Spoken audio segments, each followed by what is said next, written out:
On January 13th, 2015, thousands of Queenslanders were spotted roaming the streets at odd hours.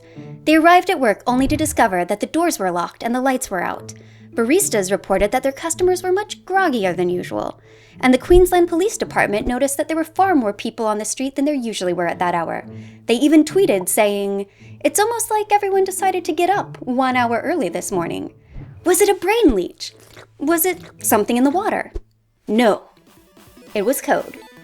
And maybe some cell towers. Welcome to Comp Chomp, the only show on the internet where it's always 5 o'clock somewhere. When I was a kid, daylight savings time meant sprinting around the house, trying to update every clock on the premise. Clocks on microwaves, clocks on VCRs. We had a VCR. Still do.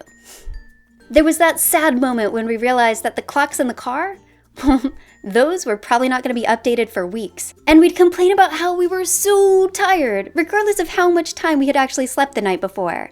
And when we did sleep, we'd dream of a day when clocks and watches would just set the time themselves. Fast forward to now, computers and cell phones, they just handle that. Even as a programmer, if I want to bust out some Objective-C and whip up a little iPhone app, I have methods for reading the time, but if I want to set it, oh no. My app cannot mess with the time on your phone. But do you know what can mess with phone time? Cell towers. Boop, boop, boop. Over here in the US, our largest cell carrier uses a little technology I like to call CDMA. Mostly because that's what it's called. CDMA phones package all of the calls on the tower together into a sort of a call soup.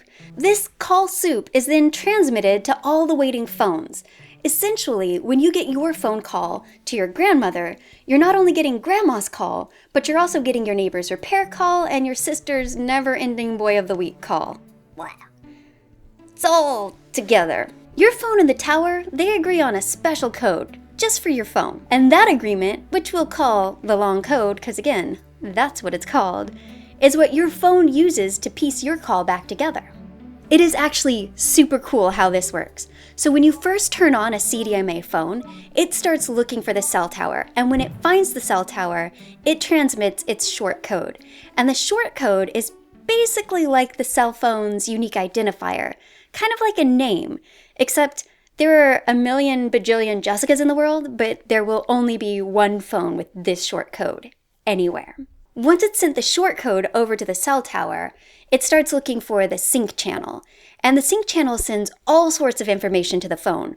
But one of the most important things that it sends is a signal that does something along the lines of, at the sound of the tone, the time will be whatever the time will be at the sound of the tone. That time agreement helps determine the long code generator. And the long code, like I just mentioned, is how your phone pieces its call back together. The long code is a chip sequence that spreads your call around all sorts of different frequencies. And if your short code and the tower's long code aren't closely synced by time, there is zero chance you're piecing that call back together. You're done. And why is your call chopped up and spread all over the spectrum? Let's just say that it's a lot safer that way. Much harder for bad guys to piece together. No bad guy's gonna hear me talking to the market down the street. Who calls the market down the street? I've never called the market down the street. So that's CDMA, but most cell phones in the entire world, something like 80%, are actually GSM. And if your phone has a SIM card, I'm talking to you. They actually work a tiny bit differently. Actually, very differently. Instead of slopping all the calls together, they line the calls up and take one piece after another. They'll get a tiny piece of your call to your grandmother, and then a piece of the repairman's call, and then even, yeah, you know it, a piece of your sister's call. Those calls, they're the worst. Piece, call, until you get to the end of the line, which, is the same as the call ending. And that's why time is so important to you GSMers too. If your phone and the tower don't know what time it is, you're not getting that call. Can't have it. So why did all those Queenslanders decide to get up an hour early? Was it a great time zone protest? Did they just wake up that morning and say, "Today, we decide to observe daylight savings time"? No.